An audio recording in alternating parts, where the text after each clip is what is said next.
giant robots smashing into other giant robots. This is the Giant Robots Smashing into Other Giant Robots podcast, where we explore the design, development, and business of great products. And we are your hosts, Sami Birnbaum, Chad Pytel, and your other host, Will Larry. And today we are going to be chatting about, I think, our work setups. Yeah, I mean, we spend all of our days too many, and we were talking about chairs. We got, you're in a red chair, so we're going to talk about our work setups, where in our houses we work, whether we have a dedicated workspace, and the equipment we use. We thought that'd be a fun diversion. Do you want to know a fun fact? Well, I've just said it's fun, but it might not be fun. We'll pretend like it is. Okay, thank you. I appreciate that. I don't know what, I'm part of that generation, kind of, where I've never worked in an office. So when I started development 7 years or 8 years ago now, I started with a remote company. And then post-COVID, it's gone a lot more remote. And I don't think I'll ever work in one.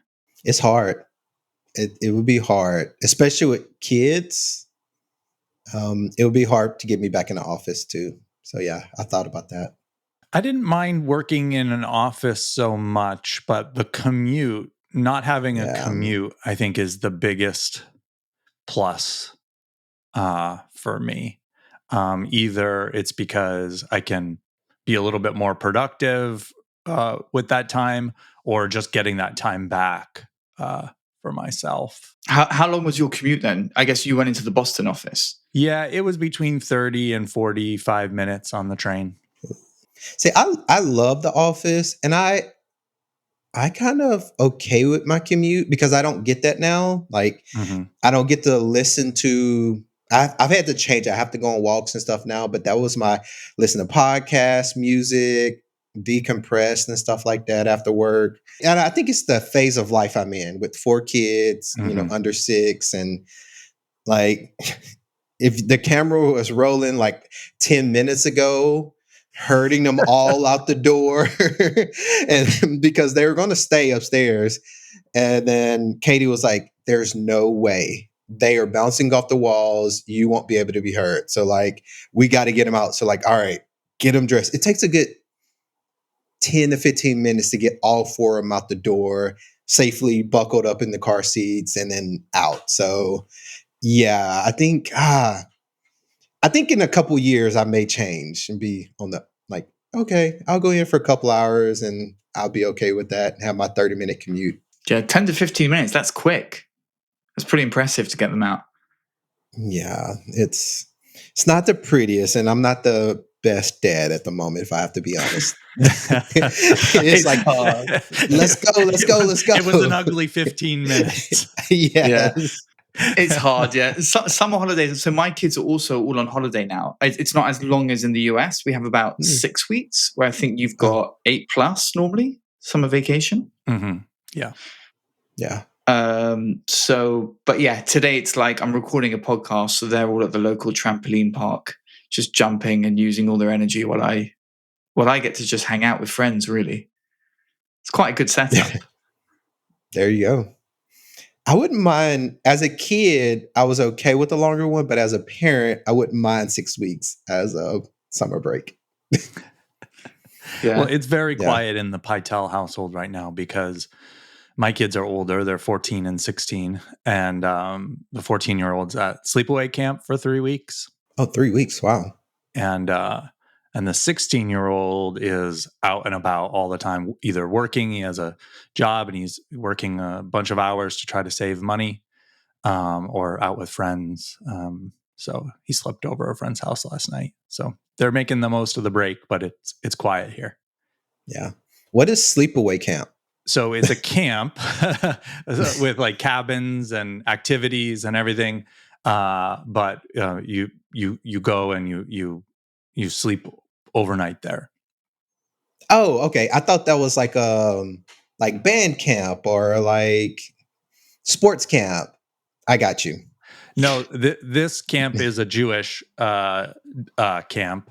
So they have lots of different activities, but it's not specifically band or anything like that. Gotcha. It's Judaism. But I would Gotcha. love a sleep camp. That's a new camp. Imagine that you've got band camp, sports camp, and then people who just like sleeping, they go to sleep camp and they just get to lie horizontally for the day, stare into space. That's my type of camp. That's why I wanted more information. 3 weeks. I'm like, yes, let's do it. Yeah, well, it's different types of sleep, right? You've got, your Yes. REM sleep, and so different. They do obviously different activities with the sleep every day in camp. Yes. You don't just go and sleep. You do it differently. So far behind on my sleep, it will take more than 3 weeks to catch up now. So, yeah. So jumping in then to so we're all working remotely. We've got our own setups. I'm guessing we all work from home as opposed. I know some people do you can work from co-working spaces. What is your setup like? So we did a renovation on our house. I guess it was like 8 years ago now. But is that your wooden house? Yes, the wooden house that you've all heard so much about. That gets blown down every time that wolf comes back into town. Right. And when we did that, there was not an office space in the house previously, so we made sure to put in an office space, and it's sort of in the middle of the house, which is actually nice. It's right at the bottom of the stairs, and the wall has a window so that you can see who's going up and down the stairs internally. It's actually sort of nice to be in the middle of the house. It makes it feel like I'm just not, here alone when people are coming and going. But I can close the door and it's relatively quiet. And as I think I've mentioned before, my son got me an on-air light. So on that window, there's a little light that I can control that says on air. And it is on now because I'm recording.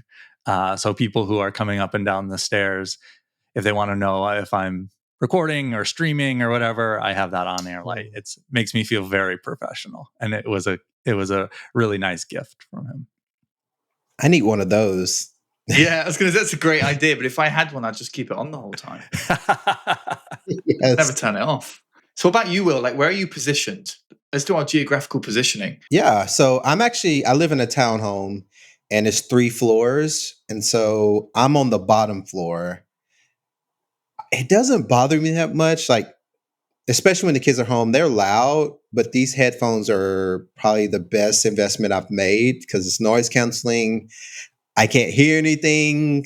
Katie's always like, man, did you hear that? I was like, nope, didn't hear a thing. Do you wear headphones while you're working? It depends. So sometimes I take it off, like you said, just makes that feeling of not being by myself, hearing the kids play. I actually do love hearing them play and laugh and stuff like that. But whenever I'm like, okay, I got to focus, I got a deadline I have to meet, that's when I would usually put the headphones on or when I get in the zone. So yeah, it depends. When you say the bottom floor, do you mean ground floor? Yes. So it's not a basement here. Okay. I don't know if Florida has basements. Yeah, that's true. Yeah. I know in Louisiana we didn't have it because we're below sea level. So it's nothing but water. Why doesn't Florida have basements? It's a swamp. Yeah, swamp. Oh, is that true? Basically all of Florida is a swamp as far as I'm concerned. Yeah. Yeah, in Louisiana, Amazing. that's how it was. So I'm guessing because they have, I'll just say it, especially New Orleans, they have above ground cemeteries because they can't bury because they're below sea level and stuff. And I'm guessing Florida's the same way. So I would love a basement. I've never had one. I would love a basement. So, but yeah, so I'm on the ground floor and that door right there is the garage. So a lot of times this is the throughway. So the kids are always in and out. They don't distract me. They kind of know okay, dad has his headphones on. I got to tiptoe through and can't distract him and stuff like that. But it's a good little setup. before I moved here, I was in my bedroom. It was not that much space, probably as long as my desk was, and that was my little almost in the closet, almost like a walk. Not even. It wasn't even a walk-in closet. It was one of those little closets that I can barely put my desk in sideways, and that was just where we had space. But this is much better set up. That's cool. I'm similar to you with the headphone thing. I actually do work most of the day with my headphones on, but there's nothing even playing in them.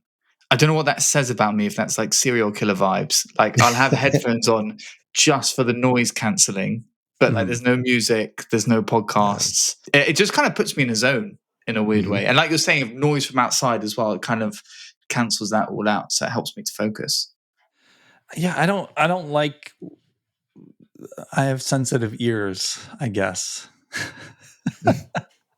As far as loud noises or the noise canceling? No, as in terms of having something on my ears, pressing for a long period of time actually really bothers me. But it's not something you can just do off the bat. It's you need to work towards it. I mean, you got to build up the tolerance. You got to build resilience, Yes. right? Have you've never done your ear resilience training? No, I haven't. Okay, right. No, that would I actually had to change out the cushions in these headphones because the first one they would hurt, but these are much better. I can wear them for hours and it's no problem. Okay, well let's say the details. What kind of headphones do you have? These are Bose headphones. I don't know what number, but yeah, there's Bose noise canceling headphones. What about you, Sammy? Yeah, so I feel very privileged because we get a really decent budget. So when you join thoughtbot, you get I don't know what you call it, a stipend or a budget that allows you to kind of build out your work setup. And then that renews. You get like a top up kind of every 3 years.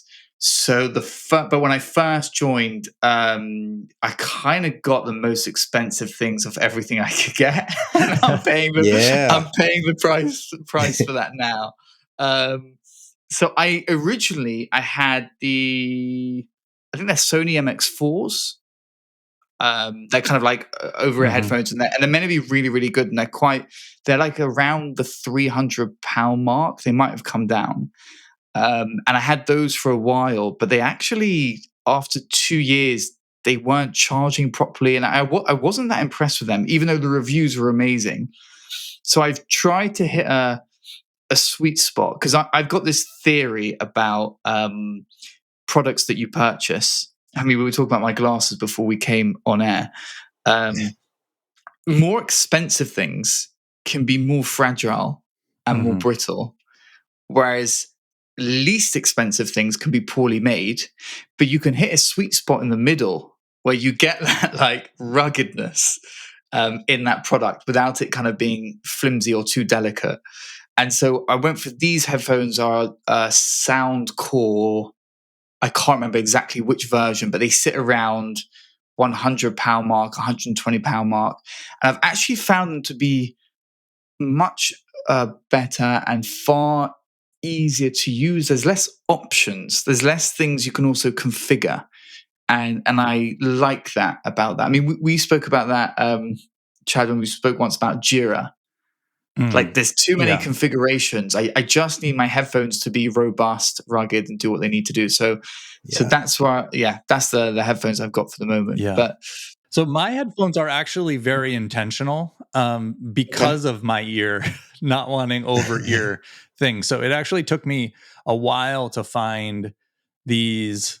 They're just really inexpensive earbuds, but they're hard to get. Wired cheap earbuds that have a 3.5-inch jack nowadays. You basically they're just cheap ones, but I wanted black ones so that they would sort of blend in on video.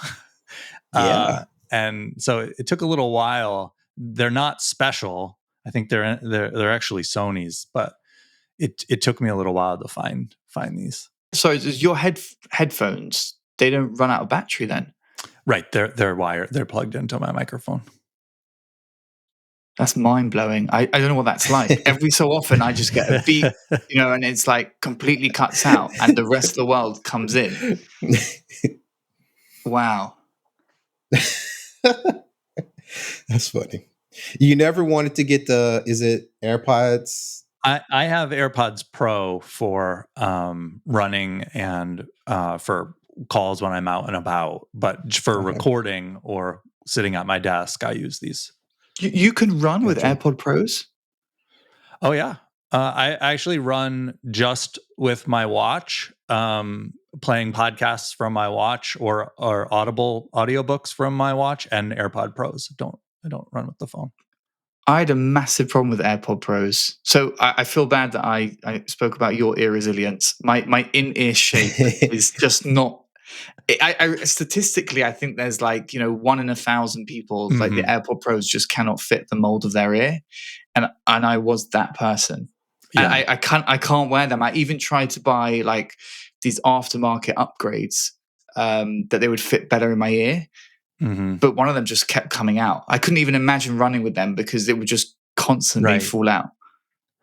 If you so they do make Beats makes things that are basically they're like Power Beats, I think is the name. They're basically AirPods Pro, but they are made for exercising, so they loop around the back of your ears. Oh, yeah, I've seen that design. Okay, that's cool. See, I'm the opposite. When I run, that's usually when I get the cheap headphones because I need to, especially here in Florida, the driving is just a next level. I have to I want to hear what's going on around me. So I do cheap headphones for that. So yeah. Well, the AirPods Pro have transparency mode. It actually lets the outside in. Gotcha. Okay. Oh yeah, you could do transparency mode on them. Yeah. So beyond headphones, what else have you got going on? So for me, I got an L-shaped desk because I wanted to feel powerful. Okay. That's why I did that thing, because I feel like powerful people have L-shaped desks. So it's quite wide, and it's got some really great storage. And then I'm a real minimalist. I'm interested in what you're willing to be open about, but I have very, very little on my desk. So if you came into my office now, yeah, you know what, we should take photos of our desks and include them in the show notes and in the video episode. I'm only doing that if you take your photo now without cleaning your desk, because everyone's going to go and clean their desk and then they're going to take a photo. I will take a photo without cleaning my desk. Okay, that's the rules. Yeah, I just cleaned mine. Oh, so. you just cleaned yours. yours. He knew we were doing an episode on this, and so he cleaned his desk. I have a standing desk because I wanted to feel like I would be standing. But I very rarely stand. But actually, it's nice. Even if you don't stand, it is not the one benefit of a standing desk. Even if you end up not standing, is you can get it to the perfect height for you sitting. Yep. As well. So I like that. Yeah, I have a standing desk. Lately I've been trying to use it more and things like that. I've been having hip flexor issues, and so just getting up and down every 30 minutes or something has just been very helpful. Standing you find actually helps? Yeah. Moving. Yeah, just even if it's 10, 15 minutes, just stretching it out, moving around just helps a little bit. So yeah. But it's tough because you get in a flow and you know, especially with coding, you get in a flow and you're like, all right, I have this problem, and you're in it for, I could be in a problem for 30 minutes or an hour easily, just heads down. And I was like, oh man, I forgot to stand up and come up for air. So yeah, I forget sometimes. I'm not the best at it. Fun story. I won my first standing desk and I still have it in a dance competition at a Ruby conference called Less Conference. So what about the dance? You're a jack of all trades. Yeah, I figured out that, so the way that the contest was working is everyone started dancing and then they tapped people out, and I was the last person standing. I figured out that at some point I could be funny and they would keep me in because they were going off of audience cheers once you got to a certain point.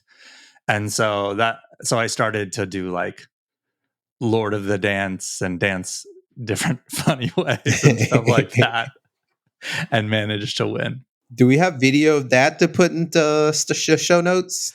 There might be video of it out there somewhere. I don't know. It was on stage at a conference, so. And what a prize.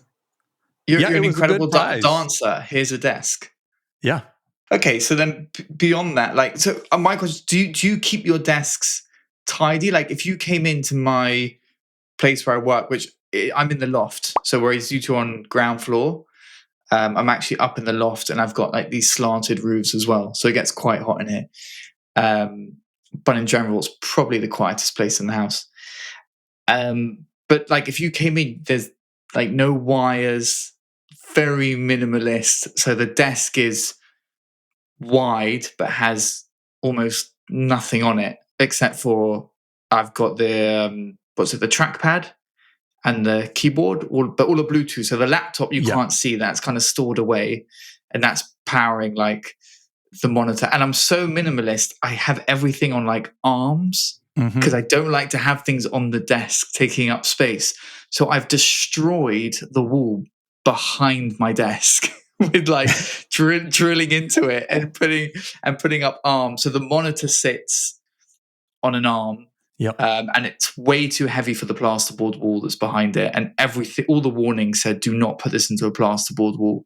But that's where it stays until it falls. And then I've got, and the monitor is like a wide, curved monitor because it looks good. That's the only reason I like it. And then I've got my camera kind of set a bit off to the side of the monitor, and that's also mounted on an arm for no good reason whatsoever. Like literally no good reason, right? It could sit very happily on top of the monitor, but I like the idea of having things kind of floating and movable in places. So I'm similar to you. My everything is no wires typically. My monitor is on I mounted it on a VESA mount on an arm. It goes on the back of the desk though, not the wall. And then I have an Elgato key light, and then that has arms coming off of it. And my laptop is tucked behind the monitor on a vertical stand. That being said, when you see the picture, you're going to say that is not at all what Chad described. There's wires all over the place. And the reason why is because I recently rejiggered how I'm recording for these shows. You might notice like I'm sitting in a different chair than I usually sit in and have a different background. So I got like another camera and mounted it on that arm. And so when I record these shows, I come over and sit in this chair. That's not my normal desk chair. And so I've got wires, like I've just like got that situated for today's recording. And so there's wires all over the place. There's an extra arm piece from the setup on the desk, that sort of thing. But usually I try to keep my desk tidy. Do you use tubing for the wires? I don't know what you call it. So, like, if you have loads of wires and you just put them together in a single tube. Yeah, my monitor arm has the tube built in. So all the wires from the back of the monitor, the USB, that kind of thing, all goes into a tube and goes down underneath the desk into a track and comes up. I can plug in just to one Thunderbolt port on the laptop. And then when I need to, I have these, like these Velcro sort of ties that tie up some of the cables. Oh, Will's got some too. Yeah. Oh, I don't use. I use tubing. So all my wires that come from the monitor and the camera, they all go into a single tube that sends them all down to where the sockets are, and then they split at the end so they can all go into sockets. So any wires you do see is all in like one single kind of tube. The one tricky thing is if you have a standing desk, you need to make sure that the wires have enough slack so when the desk stands up, they don't pull. So I actually, when I rearranged my office a little while ago. So I have everything going up onto the desk now. And it's just one power cable that goes into the wall socket, and it has enough slack to go up and down. Yeah, mine is, I am kind of messy. I wish I was better with, like, especially paperwork. This is my only safe spot that I can lay out paperwork because of the kids and everything. So I'm one of them. It looks messy from the outside, but if you ask me, hey, Will, where is this paper? I could tell you exactly where that paper is at. That's what everyone who's messy always says. Hey, maybe. But I have papers on my desk, but I cleaned up. So, and I've started putting probably a week or two, probably 2 weeks ago, I have this like bin where all the papers go and just keep it there. And then like every Friday I go through it and file or throw away to things like that. But I have everything on ORMs. I have 3 monitors. So I went the cheap way instead of the expensive, huge curve monitor. I have 3 separate ones that kind of give that illusion. So it works. So are they 3 horizontal? Yes. Yep. And they're coming off as a single arm, or they've got individual arms? Individual arms. That's really cool, but they kind of flow through like one to the other. Mm-hmm. Yeah. I have a guilty little secret, which I'm a little bashful about, to be perfectly honest, because it's just so fucking ridiculous and expensive. But several years ago, I saved up and then splurged and got a Pro Display XDR. So it's the 32-inch Apple monitor. Wow. Google's Pro Display XDR. It is an incredible. Don't get me wrong. It is very nice. Very nice. It is no way near worth what it costs. Especially now that it's 6 years old or something like that, being sold for the same price. The same price. Wow. But it's only a 32-inch. Yeah. That's huge. It's 6K 32-inch. So when you look at your code, those characters look incredible. Yes. They are so smooth, so sharp. They could be in HDR if I wanted them to be. Yes. Wow. But did you buy like the stand with it? Did you buy these additional accessories? I used the monitor arm. Okay, so it's adaptable that it can use different arms. It comes without the stand, and you can get either the stand or a VESA mount that goes in the back. How do you do I guess it's kind of the same thing. I tried a 32-inch and it just like almost like overwhelmed me. It was just like, you get used to it, or I found you get used to it. Gotcha. I just can't get past this. My car, which has taken me all the way to Belgium, across 3 countries, under the English Channel, costs less than your monitor, which displays characters in 6K. I know. This is why I'm ashamed of having this monitor, but it is so good. And it's one of those things where, I really thought about it a lot before doing it, and I couldn't get it out of my head, even though it was that expensive. So for those who are listening and you don't know, the monitor's $5,000. That's how much it is, and that's without the stand. So do you have a financial advisor?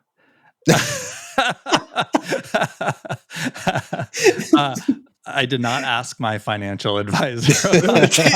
Okay, did you have? Does your wife or your partner know how much it costs? Was there a conversation where it's like, okay, Yes. I'm going to make this purchase?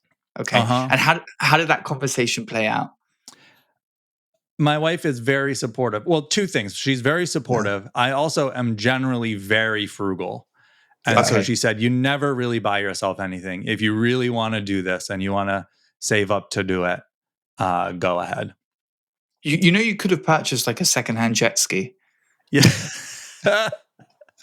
Anyway, but what was it? What pulled you? Sorry, I don't want to make the whole episode about this. But what pulled you towards this screen? Is it like, I love watching movies and I can imagine watching it in the office? I think this is true in general, which is we spend a significant portion of our waking hours looking at screens, sitting on a chair. There are certain things in our work that I believe it's important to have a very good version of that thing, and it's worth investing in because we make our careers and our livings doing this work. And so I would put the monitor in that camp. Now, granted, it is the extreme. Like, this is why I've been hesitant to like post pictures of my workspace because people will see that I have this monitor and they'll be like, "Oh no." And I'll be the first in that queue, Chad. Don't worry. And the only thing I could do is just make sure that Jess clips this. And this is the clip that gets sent out. Is just you saying, I have an Apple Pro Display XDR monitor. That's all I want to get. But now clipped. you have the clip. We can just clip you saying that. I have an Apple Pro Display XDR monitor. Jess, listen to me, Jess. I will always do the intro at the beginning and the outro at the end.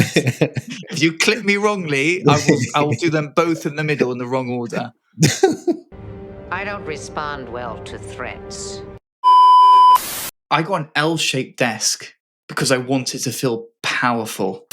It's interesting what you said though, that you put the monitor like at like the top of.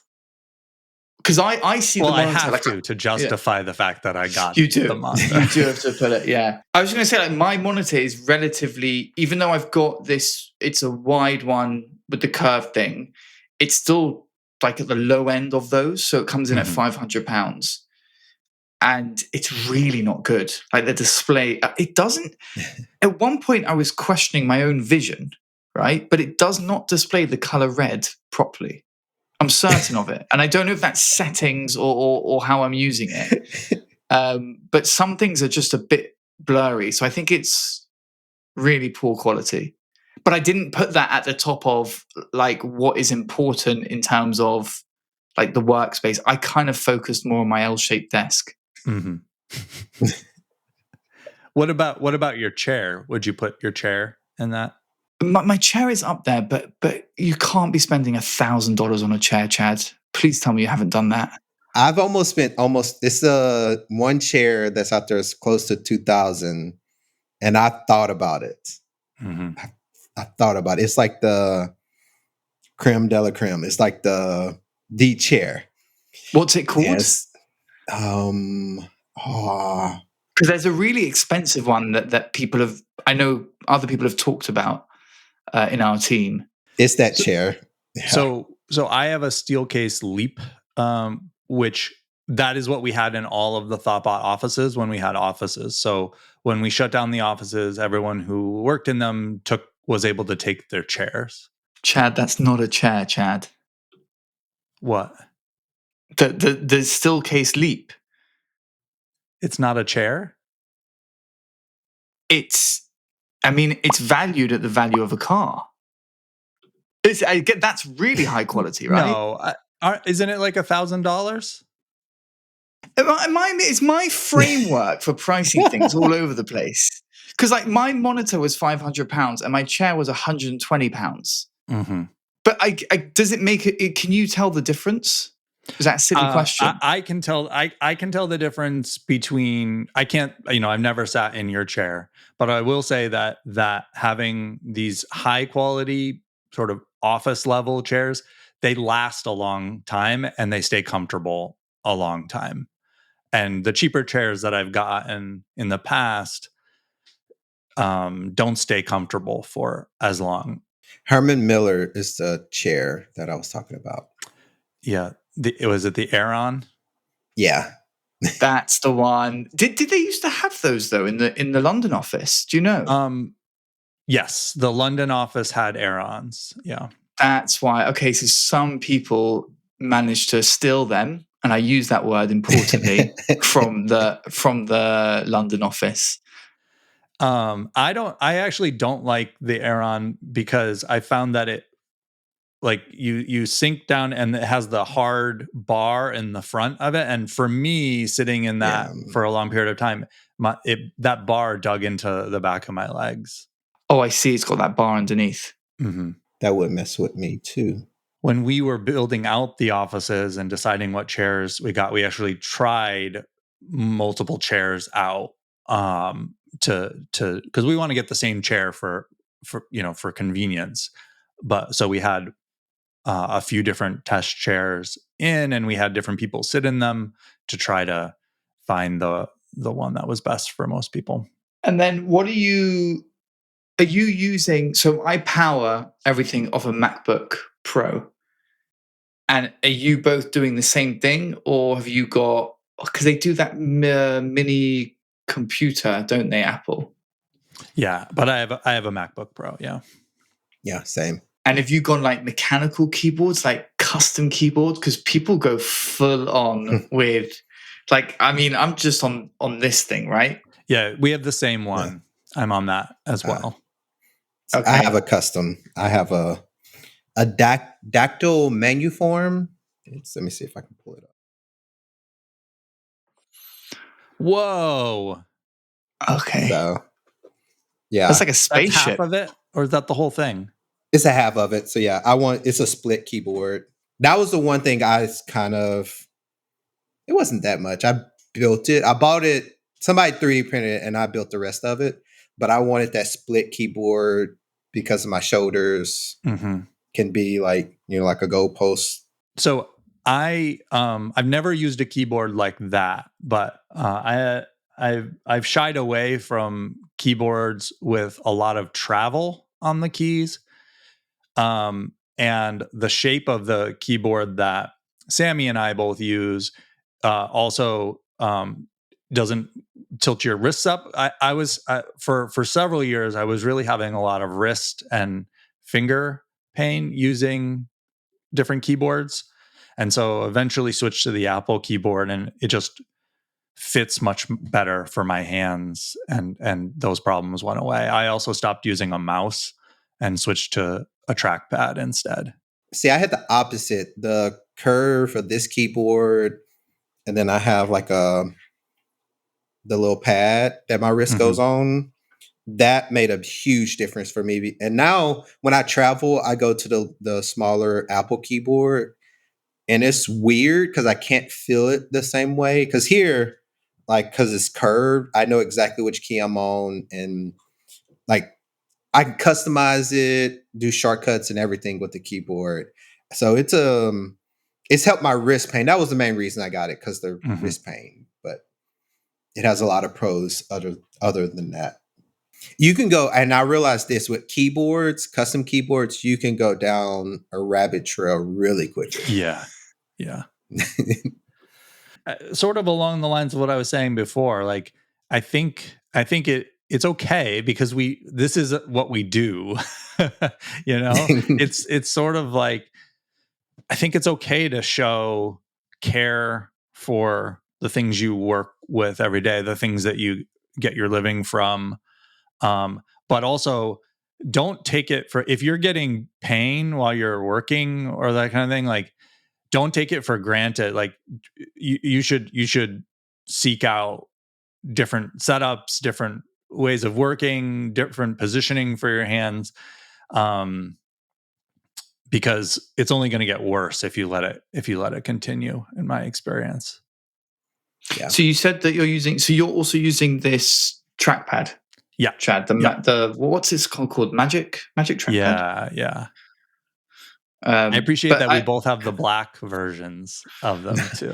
Oh yeah, no one has the white versions. That's not a thing. I actually, so I have the white one right here. I know. I was going to say that too. Oh, that's awkward. Okay.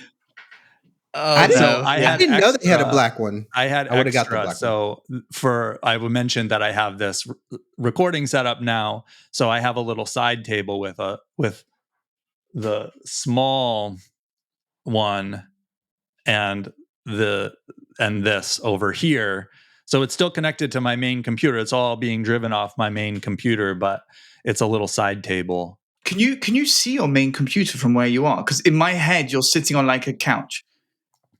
Oh, so it's right in front of me, and then I guess I'm using a Elgato prompter, so it has a camera behind glass, so I can see my screen reflected on that glass like a teleprompter. I'll take a picture of this too. You have to take a picture because in my head, like the way you described it is like there's a desk somewhere where you have all your kind of computer and you move over to a couch to the side to do these podcasts. And I'm thinking like, well, you've got no screen, like if you want to do things. Right. Or search up things. Is that correct? No, I have a screen here. Actually, let me, I'll take a picture. What is that monitor with the glass? So is that just a projector of it has a monitor on the bottom and it's reflecting off of glass that has the camera, but it's just like a teleprompter. Why? So that you can make eye contact with the camera and I can look at you at the same time. Oh, because the camera sits behind where we are in the glass. Yeah. I need to do better at that because mine is a little up from my monitor. So, for what it's worth, I didn't get this for this show. I got it so that I could do actual teleprompter stuff, like so that I can see a script and do it. So when we do like the state of thoughtbot or when I release the internal videos or that kind of thing, being able to do that off of the teleprompter while looking right at the camera. But the teleprompter just plugs into your regular monitor. So all it's doing is showing whatever would be on your screen. It actually plugs in via USB 3 to your computer and is a second monitor. Huh. Do you use it when you like programming, doing your I forget what you call it, when you're recording, when you're programming? The live streams. Yeah. I don't right now, but I'm thinking about how I could change the setup to be able to use that. That's cool. Yeah, that's one thing I didn't do as what I wanted to do this episode. I need to look up just that little bit because it's right at my camera is right on top of my monitor. So I want to get better at talking into the monitor and talking to the audience and letting them know I see them. You've just blown my mind because I didn't know what. For years, like I'm watching shows where they use teleprompters and that's how they do it. I know. You laugh. I've never ever known this. This is my first introduction to a teleprompter ever, and it's like, oh, this is how it works. So the actual camera is that part of the teleprompter, or you put whatever camera camera into that behind it. Yeah. So this is cool. Funny to me because it took. I know what a teleprompter is, and it still took me. You know, when you see like the president or prime minister or whatever, they're speaking and there are those panes of glass up around them. Yep. For the longest time, I thought that was like bulletproof protection. And that's not what that is. Those are teleprompter screens. Yeah, I know exactly what you're talking about. Yeah. Whenever I heard of teleprompters, I was thinking of the old news shows, like where the huge cameras and then the teleprompters on top of, and you're like, oh, I know exactly. That is a teleprompter with the camera. So yeah, it's interesting because you can't see on the back of the glass. Right. You would never know it's there. So yeah, technology is amazing. But I was always like, those small pieces of glass aren't going to protect from a gun person shooting. And then Yes. it took me way too long to realize they were teleprompter panes. But the only difference, right, is like a slight angle. So if you've got your camera on top of your monitor, and you're like, it's a very you couldn't tell like if someone's reading off a teleprompter or not based on their camera angle. Does that make sense? So if you've got a monitor which is not a teleprompter and you just have your camera on top, you're probably looking just slightly below the camera. Whereas when it's in a teleprompter, you're looking directly at it, but it's not so noticeable. I can notice it. I've noticed it because when I looked at our video last time, I was like, oh man, I noticed that I didn't look at the camera like that, and I've also noticed that I didn't know it was a teleprompter, but I was like, oh, Chad is actually really good at looking at the camera when he's talking and making videos. Now I know the trick. Yeah, he's got all the gear, hasn't he? He's got a teleprompter. He's got his XDR monitor. Whatever it takes. That's a really cool setup, though. Well, we'll post the photos that I gave to Will and Sammy, and we'll post it in the show notes too. And then, so just before we finish up, like, if there was no boundaries, money was, you could all the money in the world. What would you get for your setup, your work from home setup? Do you have a wish list or something which you just wish you could get? I would probably get a different chair. That's probably the one thing that I'm eyeing or thinking about doing. I like my desk because I actually have a desk that the surface is dry erase so that I can write on it. Whoa. So yeah, and I need to do a better job of using it.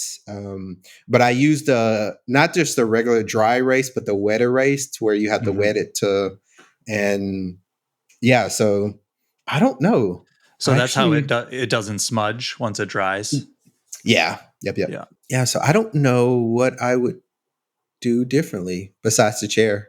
Yeah, I think I'm quite similar to you. I'm actually quite happy with like the setup I've got now. Like I've built it up over a number of years. I like the idea of like some vertical monitors look cool. I think I've given away that I'm all about what looks cool, and they do look cool. I would just get code to continuously scroll on the vertical monitor. Yeah, I've tried that, and I found that it would like hurt my neck. Yep. Looking up at an angle. So I actually have my monitor very low on the desk so that I can maintain like a almost tilted downward, more resting position on the neck. Have either of you come across like a Stream Deck? Do you know what the Stream Deck is? Yeah, it's made by the company that makes the prompter. Oh, is it really? Yeah. Oh, okay, that's what Elgato. Yeah. So I want to have one because I see streamers have them, but I've got no purpose for it. I've gone through my head. I even got offered one. Someone had a spare one which they weren't using, so I could have it for free, and it would look really nice on my desk, centrally, like under the monitor. But what am I going to use it for? Like a lot of streamers use it to press a button to say, "We'll share this screen and shift it to this screen, or shift that camera angle." But I don't have any of those things, so I would just be using it to open Slack. Is that is it like a macro keyboard? Is that okay? Yeah. And each key is like a LED or LCD or OLED screen, so you could put custom icons on each key. Cool. But I also was like, oh, that'd be cool to have, but I couldn't justify it for the few things that I want to do. So, but what I've done is used the function keys on the keyboard that we have, Sammy, and mapped Apple shortcuts to them. So like to turn on the key light and the on air sign, I just hit F19 and it runs a Mac OS shortcut to turn it on. and I can hit it again to turn it off. That's really cool. What? So your light, your on-air light is plugged into your computer? It's actually plugged into the wall, but the wall has a smart plug. Okay, smart plug. Yeah, I was thinking, how does that work? So I thought you had to get up and like turn it on, like flip the switch. You don't even have to move. You can do it. Yeah, I don't even need to move. I like it.